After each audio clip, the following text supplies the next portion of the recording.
राधे राधे भाई सभी को। कैसे हैं सभी लोग? बढ़िया होंगे भाई, आराम से। और हमारा यूट्यूब चैनल चल रहा है भाई, जेएस केमिस्ट्री 99 के नाम से। और वही जो हर बार की बात है, हमने यहाँ स्टार्ट की हुई है 11th 12th की केमिस्ट्री, 9th की साइंस, 10th की साइंस। और प्रयास ये रहेगा कि भाई 9th 10th में ही साइंस पर इस लेवल से कमांड हो जाए कि मजा आए आगे पढ़ने में, मन करे कि भाई साइंस इंटरेस्टिंग है अपनी बढ़िया तरीके से। तो हम यह बात कर रहे थे 9th में अपना चैप्टर फर्स्ट ही है, जो जनरल साइंस के अंतर्गत भी आता है, सिंपल मैटर की, पदार्थ की बात कर रहे थे भाई। क्या होता है पदार्थ? मैटर। हमने बताया anything which have some mass and occupy some space it's called matter. कोई भी वस्तु जिसका कुछ ना कुछ द्रव्यमान हो और कुछ ना कुछ स्थान ग्रहण करे, उसे ही सिंपल हम क्या बोल देते हैं भाई? पदार्थ बोल देते हैं। किससे मिलकर बनी होती है? टिनी पार्टिकल से मिलकर बने होते हैं, छोटे छोटे कणों से मिलकर बने होते हैं। उन पार्टिकल्स की प्रॉपर्टीज भी देखी थी कि अट्रैक्शन फोर्स होता है, आकर्षण बल होता है, काइनेटिक एनर्जी होती है जिससे एक जगह से दूसरी जगह एनर्जी ट्रांसफर भी होती है, स्मेल वाला एग्जांपल भी बताया था। और कुछ ना कुछ उनके मध्य स्पेस भी होता है, रिक्त स्थान भी होता है। और उसके बाद स्टेट ऑफ मैटर भी देखी थी भाई, पदार्थ की अवस्थाएं। वो किसके बेसिस पर था अपना? कि पार्टिकल्स के मध्य किस टाइप का अट्रैक्शन फोर्स है, पार्टिकल्स के मध्य किस टाइप का जो है अट्रैक्शन फोर्स है, आकर्षण बल किस प्रकार का है, उसके बेसिस पर हमने क्या बताई, उनकी 3 स्टेट भी बता दी थी। सॉलिड, लिक्विड और गैस। ठोस, द्रव और गैस की बात कर ली थी भाई। इसके बाद अपना जो अगला टॉपिक है, सिंपल जो मैटर की स्टेट है उनमें चेंज चेंज होगा। और दो इफेक्ट देखेंगे, एक तो टेम्परेचर का, तापमान से कैसे उनकी अवस्थाएं स्टेट परिवर्तन हो रही है, और एक प्रेशर से। तो 9th क्लास का ये अपना चैप्टर है मैटर, जो हम जनरल साइंस में पढ़ रहे हैं इसको। और अपना क्या है? सिंपल भाई मैटर है, पदार्थ है भाई।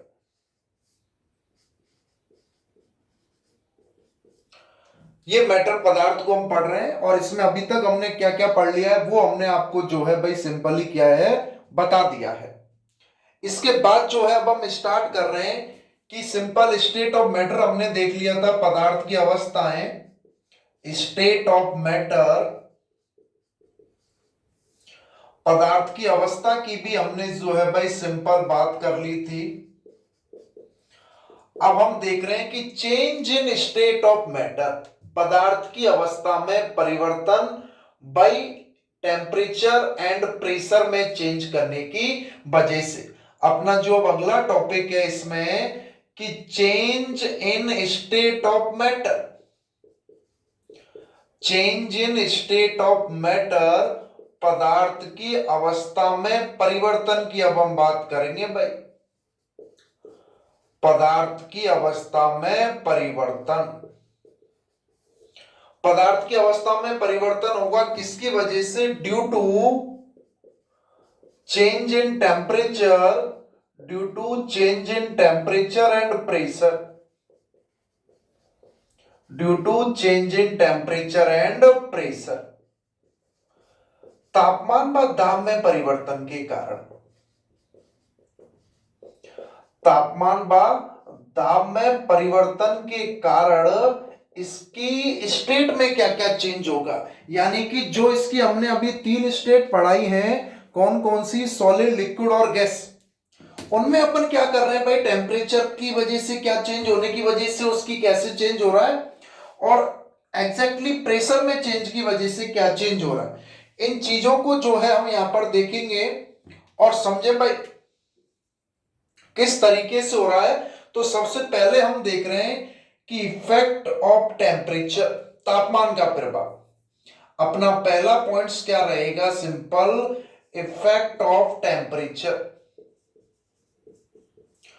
तापमान का प्रभाव। इफेक्ट ऑफ टेम्परेचर यानी कि तापमान का प्रभाव।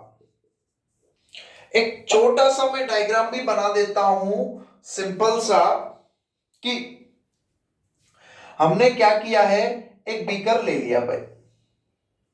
हमने क्या किया है, एक सिंपल अपना एक बीकर ले लिया है छोटा सा।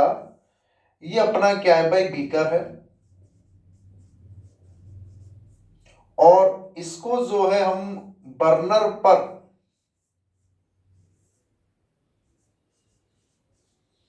ये इसको सिंपल रखना होता है इस स्टैंड पर। ये अपना जो है बर्नर हो जाएगा और ये मैंने स्टैंड बना दिया है और इस पर मैंने बीकर को रख दिया है और इसमें एक थर्मामीटर भी लगा दिया है सिंपली। एक हमने क्या किया है, सिंपल थर्मामीटर भी लगा दिया है जो टेम्परेचर को क्या करेगा, नोट डाउन करेगा। अब यहां पर एक बार हम क्या डाल देंगे, आइस के पार्टिकल्स डाल देंगे। ये आइस भी डाल देंगे और एक बार सिंपल इसमें क्या है, वाटर भी डालेंगे। दोनों चीजों को डालकर देख लेंगे कि भाई आइस डाल दें या सिंपल क्या डाल दें, वाटर डाल दें। तो आपको पता है कि जैसे ही आप क्या करोगे, बीकर में बर्फ को डाला, आइस को डाला, उसको हमने हीट करना स्टार्ट किया, एक पर्टिकुलर टेम्परेचर आएगा जिस पर वो क्या होगा, मेल्ट होना स्टार्ट हो जाएगा। यानी कि गलनांक या बोल दो या सिंपल वो पिघलना स्टार्ट हो जाएगा। तो उस टेम्परेचर के मान को हम क्या बोलते हैं, उसका मेल्टिंग पॉइंट बोलते हैं भाई। एक टर्म है दो, मेल्टिंग पॉइंट और बॉइलिंग पॉइंट।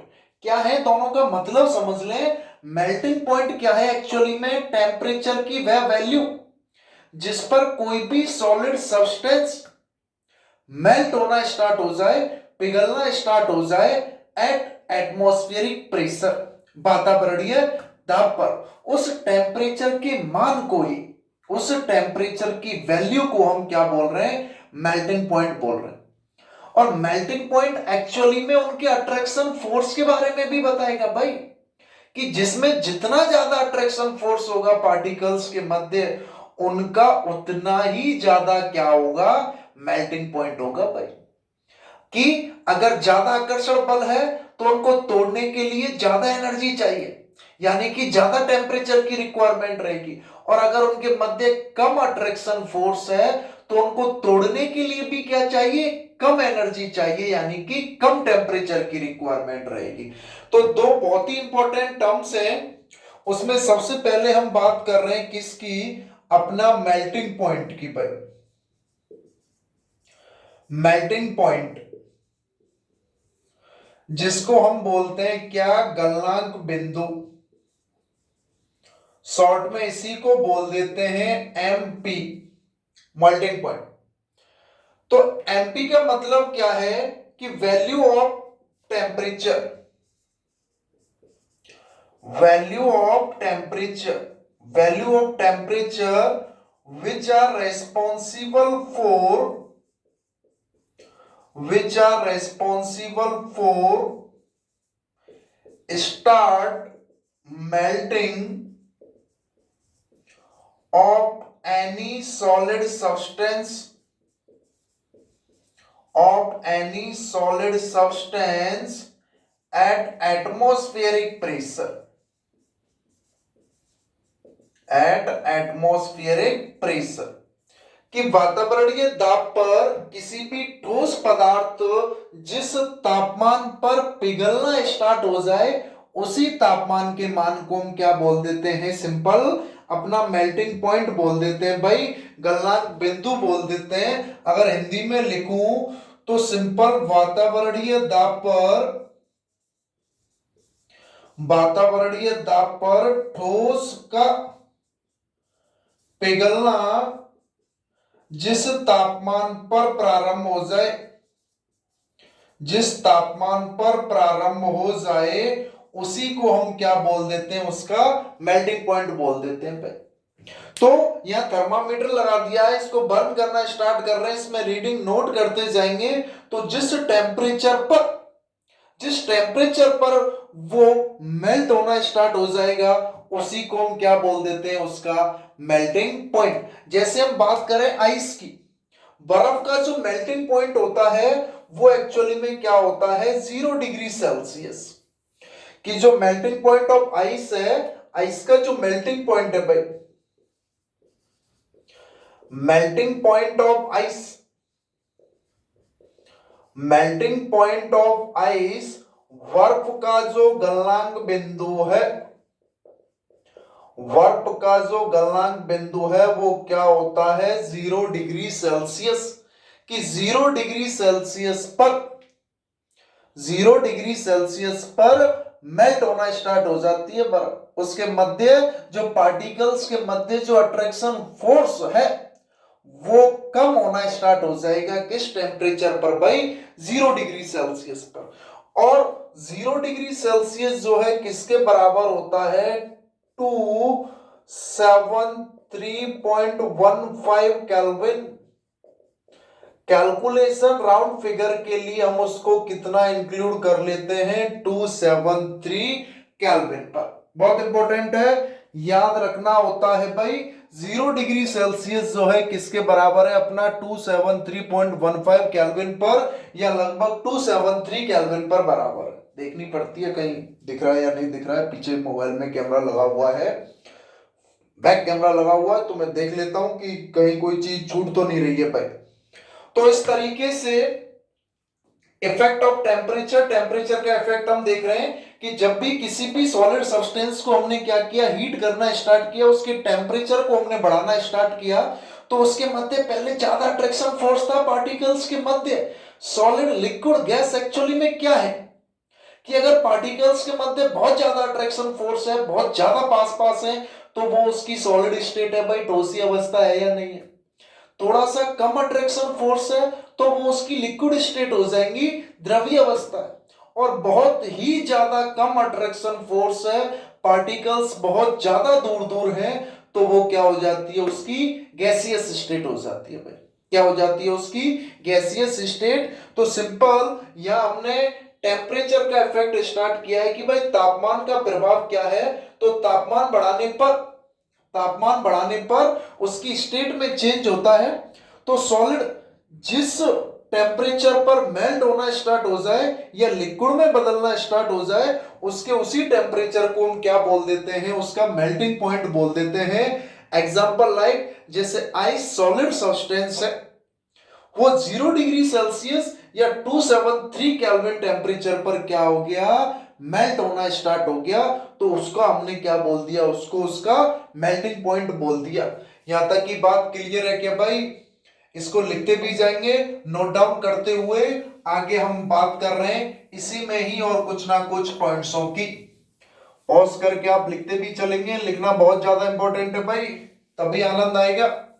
और इनको बार बार चीजों को जो है अपने को पढ़ता रहना पड़ेगा भाई। तो मेल्टिंग पॉइंट के बारे में बता दिया, और आइस का जो मेल्टिंग पॉइंट है वो 0 डिग्री सेल्सियस है। और एक्चुअली में मेल्टिंग पॉइंट मैं बार बार एमपी लिखूंगा, एमपी का मतलब मेल्टिंग पॉइंट है। मेल्टिंग पॉइंट जो है हमको क्या बता देगा, किसके बारे में बता देगा, उनके अट्रैक्शन फोर्स के बारे में। कि मेल्टिंग पॉइंट डायरेक्टली प्रोपोर्शनल होगा attraction force, attraction force between, attraction force के डायरेक्टली प्रोपोर्शनल है, आकर्षण बल के डायरेक्टली प्रोपोर्शनल है भाई।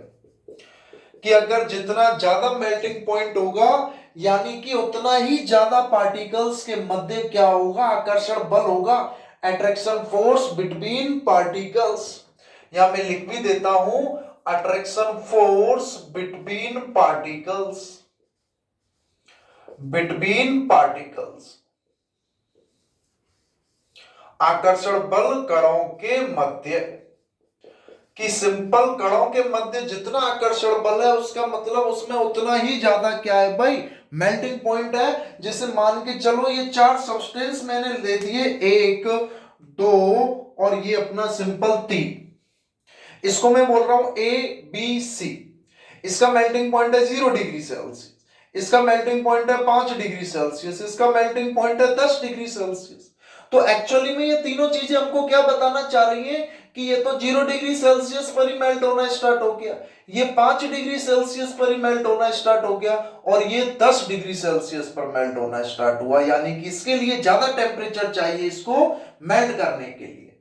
तो जितना ज्यादा मेल्टिंग पॉइंट है उतना ही ज्यादा उनके मध्य क्या है, अट्रैक्शन फोर्स है। जैसे मान के चलो किसी ए के लिए 0 डिग्री सेल्सियस है, बी के लिए 5 डिग्री सेल्सियस है, सी के लिए 10 डिग्री सेल्सियस है, तो अट्रैक्शन फोर्स बिटवीन पार्टिकल्स के मध्य जो इनका ऑर्डर होगा, जो उनका क्रम होगा, वो क्या होगा, ए के लिए सबसे कम, बी के लिए उससे ज्यादा और सी के लिए सबसे ज्यादा। तो सिंपल, जैसे ही कोई सॉलिड है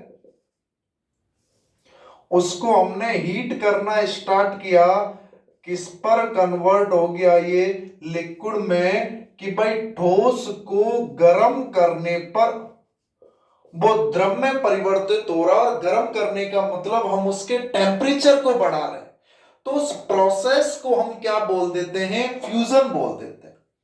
उस प्रोसेस को हम क्या बोल देते हैं, सिंपल फ्यूजन बोल देते हैं, संघनन बोल देते हैं। और उसके टेम्परेचर को कम करेंगे तो लिक्विड से किस में आ जाएगा, सॉलिड में आ जाएगा।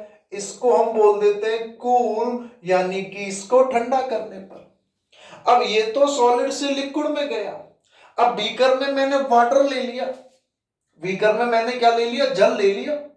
अब उसको टेम्परेचर को क्या किया, हीट करना स्टार्ट किया, उसका टेम्परेचर बढ़ाया, तो एक ऐसा टेम्परेचर आएगा जिस पर वो लिक्विड फेस के पार्टिकल्स किसमें कन्वर्ट होते जाएंगे, वेपर फेस में, बाष्पीय अवस्था में कन्वर्ट होते जाएंगे। यानी कि पार्टिकल्स के मध्य अट्रैक्शन फोर्स बिल्कुल खत्म होता जाएगा जैसे ही टेम्परेचर को क्या करेंगे, बढ़ाते जाएंगे। आप इसको इस चीज से भी समझ सकते हो, सर्दियों में पास पास बैठने का मन करता है भाई, क्यों, क्योंकि पास पास रहते हैं, हीट कम, हीट चाहिए सभी को। जैसे ही गर्मियां बढ़ती हैं, रूम में आपके में गर्मी बढ़ने लग जाएगी, तो दूर दूर रहना पसंद करोगे, क्यों, क्योंकि एनर्जी मिल रही है पार्टिकल्स को। तो जैसी एनर्जी मिली, टेम्परेचर बढ़ाया, वो सॉलिड से लिक्विड में गया, और ज्यादा टेम्परेचर बढ़ाएंगे वो लिक्विड से किस में चला जाएगा, सिंपल गैस में चला जाएगा भाई। तो टेम्परेचर जिस पर कोई लिक्विड सब्सटेंस बॉयल होना स्टार्ट हो जाए या वेपर फेस में जाना स्टार्ट हो जाए एट एटमॉस्फेरिक प्रेशर, उसको हम क्या बोल देते हैं, उसका बॉइलिंग पॉइंट, यानी कि क्वथनांक बिंदु। अब सिंपल लिक्विड को अपन हीट करेंगे, लिक्विड को अगर हम हीट करेंगे, गर्म करेंगे, तो वो किस स्टेट में जाएगा, गैसियस स्टेट में जाएगा भाई, गैसीय अवस्था में जाएगा। और वापस इसको कूल ठंडा करोगे तो ये किस में चला जाएगा, लिक्विड स्टेट में चला जाएगा, यानी कि द्रवीय अवस्था में चला जाएगा भाई। तो दूसरा पॉइंट हम बात करते हैं इंपॉर्टेंट, बॉइलिंग पॉइंट। दूसरा हम बात कर रहे हैं किसकी, बॉइलिंग पॉइंट की, यानी कि क्वथनांक बिंदु, जिसको शॉर्ट में हम लिख देते हैं बीपी। बॉइलिंग पॉइंट का मतलब क्वथनांक बिंदु क्या है, the value of temperature, the value of temperature, तापमान का मान, the value of temperature, the value of temperature, तापमान का मान, which are responsible for, which are responsible for convert liquid into gaseous phase, the value of temperature which are responsible for convert liquid into gaseous phase, यानी कि तापमान का वह eight वही atmospheric pressure, at atmospheric pressure, वही वातावरणीय दाब पर क्या होना है, स्टार्ट हो जाए बस। कि सिंपल तापमान का वह मान जिस पर कोई भी द्रवीय पदार्थ बाष्पीय अवस्था में जाना प्रारंभ हो जाए, उसके वातावरणीय दाब पर, एटमॉस्फेरिक प्रेशर पर, उसी को हम क्या बोल देते हैं, उसका बॉइलिंग पॉइंट। कि सिंपल वातावरणीय दाब पर, वातावरणीय दाब पर तापमान का वह मान, वातावरणीय दाब पर तापमान का वह मान जिस पर कोई द्रवीय पदार्थ, जिस पर कोई द्रवीय पदार्थ वाष्पीय अवस्था में बदलना प्रारंभ हो जाए। वाष्पीय अवस्था में बदलना क्या हो जाए भाई, सिंपल प्रारंभ हो जाए, उसको हम उसका क्या बोल देते हैं, बॉइलिंग पॉइंट बोल देते हैं भाई। क्या बोल देंगे, क्वथनांक बिंदु। ये भी उनके अट्रैक्शन फोर्स से रिलेटेड है कि बॉइलिंग पॉइंट भी जो है डायरेक्टली प्रोपोर्शनल है attraction force between particles, attraction force between particles, कणों के मध्य आकर्षण बल के डायरेक्टली प्रोपोर्शनल है। कणों के मध्य आकर्षण बल, कि भाई कणों के मध्य जितने ज्यादा आकर्षण बल होंगे उसका बॉइलिंग पॉइंट भी क्या होगा, उतना ही सिंपल क्या होगा भाई, ज्यादा होगा। जैसे मान के चलो यही ए बी सी है, एक का बॉइलिंग पॉइंट 0 डिग्री सेल्सियस है, दूसरे का 20 डिग्री सेल्सियस, तीसरे का 10, चौथे का 50। तो जिसके लिए जितना ज्यादा टेम्परेचर चाहिए बॉइल करने के लिए, उसके लिक्विड फेस के पार्टिकल्स को गैसियस फेस में बदलना है। समझने का प्रयास करो मैं क्या कहना चाह रहा हूं, कि मान के चले हमारे पास कोई बीकर है, उसमें जल भरा हुआ है। अब वाटर का जो बॉइलिंग पॉइंट होता है वो कितना होता है, 100 डिग्री सेल्सियस। यानी कि 100 डिग्री सेल्सियस टेम्परेचर पर इतनी हीट लेकर वो जो वाटर के पार्टिकल्स हैं वो लिक्विड से किसमें कन्वर्ट होना स्टार्ट हो जाते हैं, गैसियस स्टेट में। अब कोई दूसरा सब्सटेंस है जिसका बॉइलिंग पॉइंट 100 डिग्री सेल्सियस से ज्यादा है, मान के चलो 150 डिग्री सेल्सियस है, 200 डिग्री सेल्सियस है, तो उसका मतलब उसमें अट्रैक्शन फोर्स जो है वो वाटर के कंपेयर में ज्यादा है या नहीं है। ये मेल्टिंग पॉइंट और बॉइलिंग पॉइंट एक्चुअली में उनके अट्रैक्शन फोर्स को ही बता रहे हैं कि उनमें कितना अट्रैक्शन फोर्स है पार्टिकल्स के बीच में। जिसमें जितना ज्यादा अट्रैक्शन फोर्स होगा उसको मेल्ट या बॉईल करने के लिए उतना ही ज्यादा क्या चाहिए भाई, सिंपल टेम्परेचर चाहिए, उतना ही ज्यादा मेल्टिंग पॉइंट और क्या चाहिए, बॉइलिंग पॉइंट चाहिए। दो बहुत ही महत्वपूर्ण परिभाषाएं हैं, इनको जितनी जल्दी हम समझ लें उतना ज्यादा अच्छा रहता है। हमेशा हर चीज में काम आते हैं बॉइलिंग पॉइंट और melting point. Boiling point BP क्वथनांक बिंदु का मतलब ही यह है कि वातावरणीय दाब पर, एटमॉस्फेरिक प्रेशर पर कोई भी सॉलिड सब्सटेंस अगर लिक्विड में कन्वर्ट होना स्टार्ट हो जाए या मेल्ट होना स्टार्ट हो जाए, जिस टेम्परेचर पर वो स्टार्ट हो रहा है उसी को उसका क्या बोल देते हैं, मेल्टिंग पॉइंट। और कोई भी लिक्विड सब्सटेंस एटमॉस्फेरिक प्रेशर पर जिस टेम्परेचर पर बॉईल होना स्टार्ट हो जाए, यानी कि पार्टिकल्स उसके वेपर फेस में जाना स्टार्ट हो जाए, उस टेम्परेचर की वैल्यू को हम बोल देते हैं बॉइलिंग पॉइंट। बस केवल और केवल स्टेट कन्वर्जन ही तो है, सॉलिड से लिक्विड, सॉलिड की बात हो रही है तो उसके लिए मेल्टिंग पॉइंट बोल देते हैं, लिक्विड से गैस जा रहा है तो उसके लिए क्या बोल देते हैं, बॉइलिंग पॉइंट बोल देते हैं। जिसमें जितना ज्यादा अट्रैक्शन फोर्स, जितना ज्यादा आकर्षण बल, उसका बॉइलिंग पॉइंट या मेल्टिंग पॉइंट उतना ही क्या होता है, ज्यादा होता है। हमेशा पूछे जाते हैं आगे की क्लासेस में, जब आप आओगे 11 12th में भी, 10th में भी थोड़ी बहुत बातें हैं, तो आप समझोगे इसकी इंपॉर्टेंस क्या है। यहां दिमाग में क्लियर हो रही है नहीं हो रही है भाई, बात बताएं। बॉइलिंग पॉइंट और मेल्टिंग पॉइंट की कुछ नहीं, टेम्परेचर की वैल्यू है बस। अगर सॉलिड जिस टेम्परेचर पर लिक्विड में कन्वर्ट होना स्टार्ट हो जाए वो उसका बॉइलिंग पॉइंट हो गया, और लिक्विड जिस टेम्परेचर पर वेपर फेस में जाना स्टार्ट हो जाए वो उसका क्या हो गया, अपना बॉइलिंग पॉइंट हो गया, क्वथनांक बिंदु हो गया। जिसमें जितना ज्यादा अट्रैक्शन फोर्स होगा उसमें उतनी ही ज्यादा क्या होगा, बॉइलिंग पॉइंट या मेल्टिंग पॉइंट होगा। जैसे हम बात करें जो वाटर का बॉइलिंग पॉइंट होता है वो सिंपल कितना होता है भाई, 100 डिग्री सेल्सियस होता है, जिसको केल्विन में हम कितना बोल देंगे, 373 केल्विन। की boiling point of water, boiling point of water, जल का जो क्वथनांक बिंदु है, बॉइलिंग पॉइंट ऑफ वाटर, जल का जो क्वथनांक बिंदु जो होता है वो भाई कितना होता है, 100 डिग्री सेल्सियस। 100 डिग्री सेल्सियस का मतलब 100 प्लस 273 यानी कि 373 केल्विन बोल दो, या 100 डिग्री क्या बोल दो, सेल्सियस बोल दो। बात समझ में आ रही है कि भाई नहीं आ रही कुछ? या तो आप 100 डिग्री सेल्सियस बोल दें, या सिंपल आप क्या बोल दें, 373 केल्विन। सॉलिड से लिक्विड हीट कर रहे हैं, वही लिक्विड से गैसेस में आ रहा है, गैसेस को फिर वापस कंडेंस करते हैं, वो लिक्विड में आ जाएगा, लिक्विड से सॉलिड में आ जाएगा। यहाँ टेम्परेचर बढ़ रहा है, यहाँ टेम्परेचर क्या हो रहा है भाई, कम हो रहा है। इतनी सी बात समझ में आ रही है, नहीं आ रही है, बताएं भाई। इसको लिख ले, वीडियो को पॉज करके, मैं इसको रफ कर रहा हूं।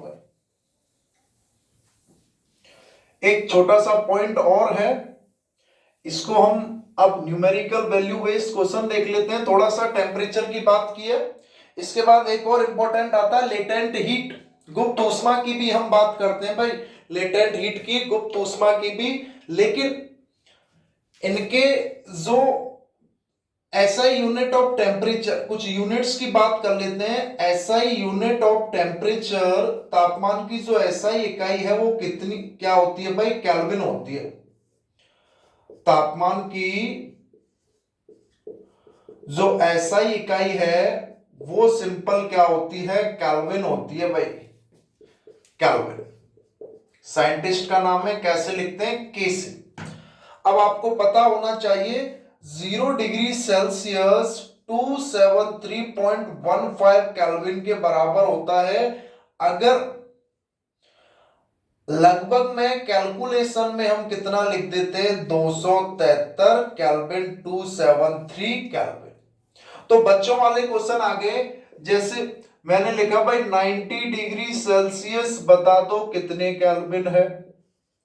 मैंने लिखा सिंपल बता दो 1100 डिग्री सेल्सियस कितने केल्विन है।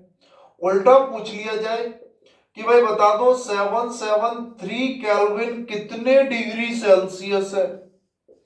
उल्टा पूछ ले 1073 केल्विन बता दो भाई कितने डिग्री सेल्सियस है। तो जब भी सेल्सियस को केल्विन में कन्वर्ट करना हो, मान के चलो कोई x डिग्री सेल्सियस है, उसको केल्विन में कन्वर्ट करना है, तो उस x की वैल्यू में 273 जोड़ दो, ठीक है। और अगर x की वैल्यू कोई केल्विन में है और उसको किस में कन्वर्ट करना है, डिग्री सेल्सियस में कन्वर्ट करना है, तो उस x की वैल्यू में 273 क्या है, घटा दो, 273। सिंपल सा पॉइंट है कि अगर डिग्री सेल्सियस से केल्विन में कन्वर्ट करना है तो 273 जोड़ दो, और केल्विन से डिग्री सेल्सियस में कन्वर्ट करना है तो 273 उसमें घटा दो। जैसे डिग्री सेल्सियस को केल्विन में कन्वर्ट करना है, 90 किसके बराबर है, 90 को x मान लेते हैं, डिग्री सेल्सियस से केल्विन में चल रहे हैं, 90 में 273 जोड़ दो भैया, कितने केल्विन हो गया, 3 और 9 और 7 16 है, और 2 और 1 3, 363 केल्विन हो गया या नहीं हो गया। अरे आप पढ़ते भी तो हो मैथ में, 1 मीटर 100 सेंटीमीटर के बराबर है, तो बता दो 10 मीटर कितने सेंटीमीटर के बराबर होगा, 1000 सेंटीमीटर के बराबर होता है या नहीं होता है। और 1000 सेंटीमीटर कितने के बराबर है, 100 मीटर के बराबर हो 1000 सेंटीमीटर कितने मीटर के बराबर है, 10 मीटर के बराबर। तो आप यूनिट कन्वर्जन हम देखते हैं या नहीं देखते हैं, सिंपल। तो अगर सेल्सियस से केल्विन में कन्वर्ट करना है 273 जोड़ दो, और केल्विन से सेल्सियस में कन्वर्ट करना है 273 में से घटा दो। जैसे 1100 डिग्री सेल्सियस है तो 1100 प्लस 273 जोड़ दो भाई, 1373 केल्विन आ गया या नहीं आ गया, 1373 केल्विन आ गया भाई। कितना आ गया, 1373 केल्विन आ गया। ये 773 केल्विन है, किसमें कन्वर्ट करना है अपने को, डिग्री सेल्सियस में कन्वर्ट करना है। तो क्या करूंगा, 773 में से 273 घटा दूंगा, कितना आ जाएगा, 500 डिग्री सेल्सियस। 3 में से 3 गया 0, 7 में से 7 0, 7 में से 2 गया 5। इधर 1073 है, 1073 में से 273 घटा दो, 3 माइनस 3 0 0, और 800 डिग्री सेल्सियस हो गया या नहीं हो गया। बच्चों वाली चीज है, तो पता होना चाहिए डिग्री सेल्सियस को केल्विन में कैसे कन्वर्ट कर सकते हैं या केल्विन को डिग्री सेल्सियस में कैसे कन्वर्ट कर सकते हैं। इतनी बात समझ में आ रही है नहीं आ रही है भाई? जैसे एक छोटा सा क्वेश्चन और लिख दूं, अगर मैं 200 2200 केल्विन है, बता दो डिग्री सेल्सियस, कुछ नहीं करना, 273 घटा दो, 10 आया 7, 9 है, कितना हो गया 2, 11 है, यानी कि 927 डिग्री सेल्सियस हो जाएगा नहीं हो जाएगा भाई?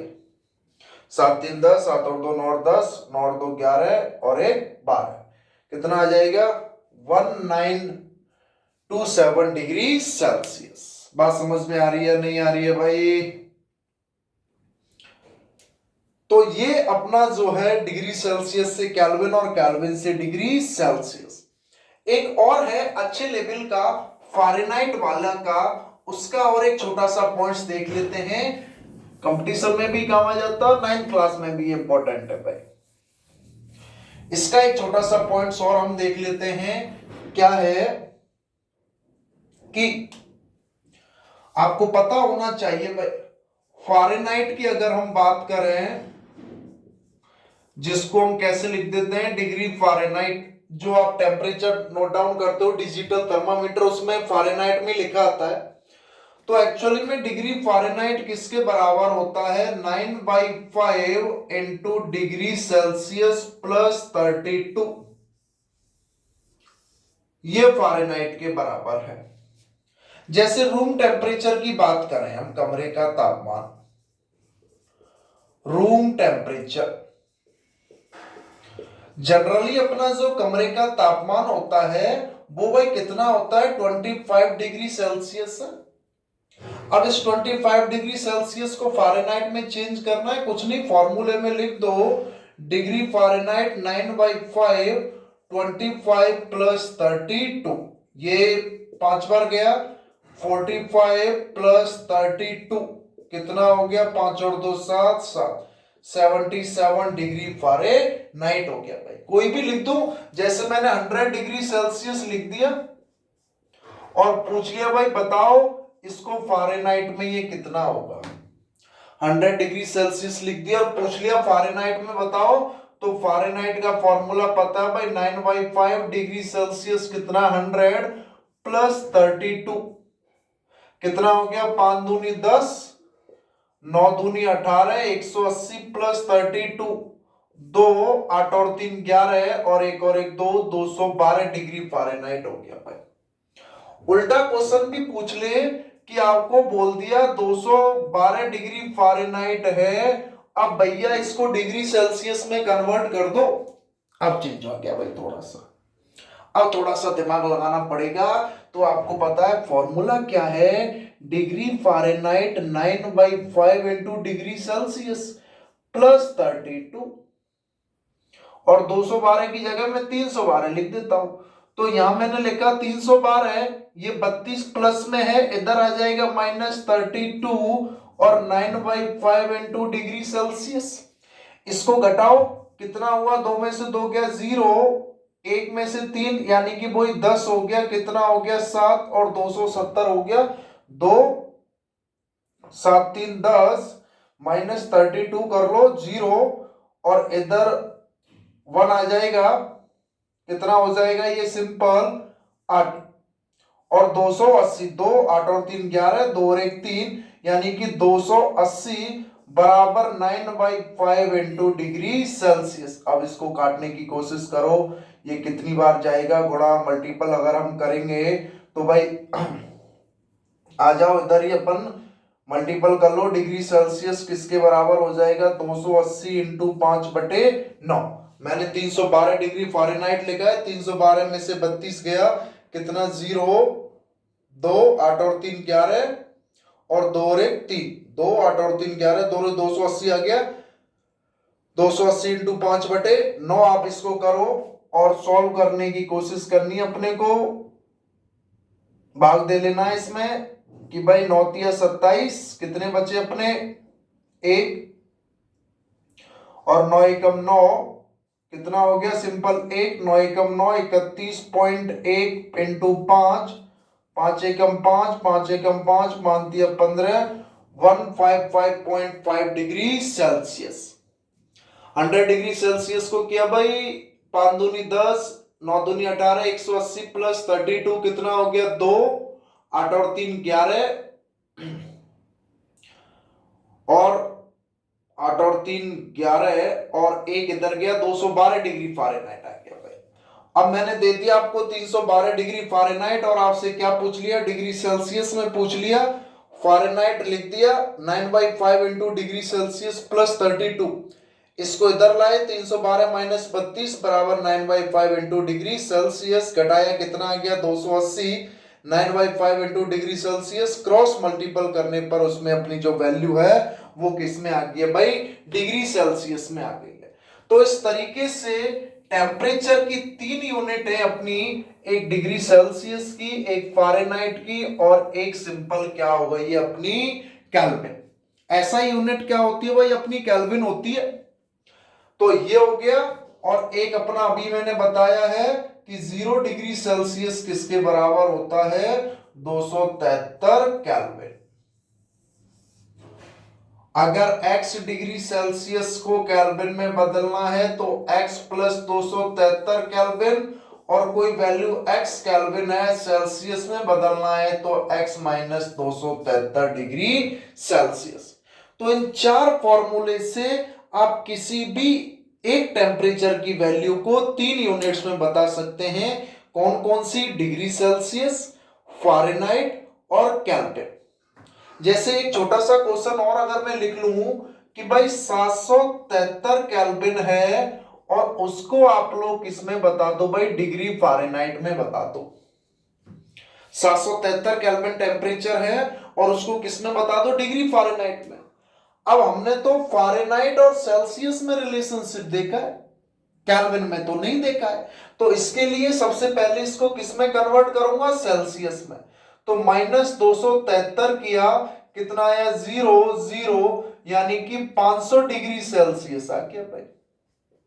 अब फॉर्मूला लगा दूंगा, 9/5 इंटू 500 प्लस 32, ये कितनी बार गया 100 टाइम्स, और 900 प्लस 32 कितना हो गया भाई 932 डिग्री फारेनहाइट हो गया। बात समझ में आ रही है नहीं आ रही है, अरे बात समझ में आ रही है नहीं आ रही है। अगर ये अपना क्या हो गया भाई 932 डिग्री फारेनहाइट अपना जो है आंसर आ गया है। सीधा सा उल्टा पूछ लेता कि 932 डिग्री फारेनहाइट है, इसको केल्विन में करो, तो पहले उसको सेल्सियस में बनाओगे 932 9/5 इंटू डिग्री सेल्सियस प्लस 32, ये इधर आएगा तो 932 माइनस 32 9/5 इंटू डिग्री सेल्सियस, ये कितना हो गया 900, और 9/5 इंटू डिग्री सेल्सियस 9 से 9 गया 100 टाइम्स और 5 से मल्टीपल कर दिया 500 डिग्री सेल्सियस आ गया। अब 500 डिग्री सेल्सियस आ गया, इसमें 273 जोड़ दूंगा, 500 प्लस 273 कितना हो गया भाई 773 केल्विन। तो इस तरीके से छोटी सी कैलकुलेशन है, काफी इंपॉर्टेंट है, पूछ लिए जाते हैं भाई। डिग्री सेल्सियस को फारेनहाइट में, फारेनहाइट को केल्विन में, केल्विन को डिग्री सेल्सियस, किसी को भी किसी में कन्वर्ट करना हो, ये छोटी सी 3 चीजें याद रख लें कि भाई 0 डिग्री सेल्सियस किसके बराबर है अपनी 273 केल्विन के बराबर। अगर डिग्री सेल्सियस को केल्विन में कन्वर्ट करना है 273 जोड़ दो, केल्विन को डिग्री सेल्सियस में कन्वर्ट करना है 273 घटा दो, और फारेनहाइट का फॉर्मूला है 9/5 इंटू डिग्री सेल्सियस प्लस 32। बात समझ में आ रही हो तो भाई पता है कैलकुलेशन चलेगी इस तरीके से। 11th क्लास में भी आ जाता है ये, 11th क्लास का पहला ही चैप्टर है केमिस्ट्री का, some basic concept of chemistry, रसायन विज्ञान की कुछ मूलभूत अवधारणाएं, और उसमें बताते हैं इस फारेनहाइट वाले कॉन्सेप्ट को। लेकिन आपको यहां भी आना चाहिए भाई, सेल्सियस से केल्विन तो हर कोई जानता है और केल्विन से सेल्सियस हर कोई जानता है, लेकिन फारेनहाइट से सेल्सियस बदलते हैं तो 9/5 into degree Celsius plus 32। Fahrenheit से केल्विन का कोई डायरेक्ट फॉर्मूला नहीं है, पहले उसको हम सेल्सियस में ही चेंज करेंगे, उसके बाद हम उसको किस में चेंज कर देंगे, केल्विन में। या केल्विन से भी फ़ारेनहाइट बनाना हो तो पहले केल्विन से हम डिग्री सेल्सियस में चेंज करेंगे, फिर उस डिग्री सेल्सियस को किस में चेंज करेंगे, फ़ारेनहाइट में। फ़ारेनहाइट को केल्विन में करना हो तो पहले फ़ारेनहाइट से डिग्री सेल्सियस निकालेंगे और फिर डिग्री सेल्सियस से क्या निकाल देंगे, केल्विन निकाल देंगे। बताएं भाई सभी को वीडियो पसंद आ रही हो तो लाइक और सब्सक्राइब भी करें, अपने आगे दोस्तों, साथियों, फ्रेंड्स सबको शेयर भी करें। और हम यहाँ इसी तरीके से जो है एनसीईआरटी के व्यू से एक एक टॉपिक बाई टॉपिक में पढ़ाता जाऊंगा। इसमें एनसीईआरटी के हम सारे क्वेश्चन भी डिस्कस कराएंगे भाई। थ्योरेटिकल पार्ट पढ़ेंगे, फिर हम क्वेश्चंस कराएंगे। नोट बना बना कर लिखें, इनको मजा आएगा, आनंद आएगा भाई। बहुत बहुत धन्यवाद है इतनी देर सुनने के लिए, समझने के लिए। थैंक यू वेरी मच भाई, थैंक यू, बहुत बहुत धन्यवाद।